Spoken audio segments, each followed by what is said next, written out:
بالله من الشيطان الرجيم پناه وړم الله تعالی شړل شوي شیطان څخه. بسم الله الرحمن الرحيم. پلار جانه راتو خراب شوه، اوس په قرآن کریم پښتو ترجمې سره څنګه اورو؟ اوس هېڅ خفګان ته ضرورت نشته. تاسې کولی شئ قرآن کریم له پښتو ترجمې سره په خپل موبایل کې واورئ. نو تاسې به راشئ ګوګل پلی سټور ته او دلته به ولیکئ قرآن پښتو. دا به تاسو انسټال کړئ او انشاءالله په تمه کېږو دا انسټال شي.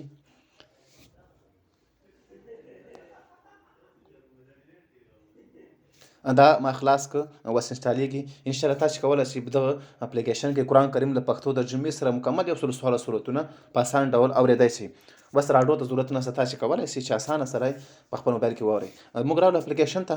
دلته تاسو کته کتای شئ چې د ویډیو آپشن ده. ویډیو آپشن ما خلاص کړ. زه د خپل یو خوښې صورت لګوم. دلته زه سوره محمد لګوم.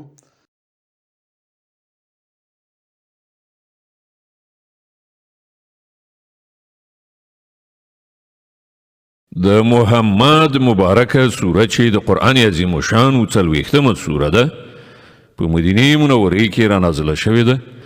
38 مبارک آیت. نو په دغه ډول باندې تاسو کولی شئ د قرآن کریم پښتو ترجمې سره قرآن لولی شئ.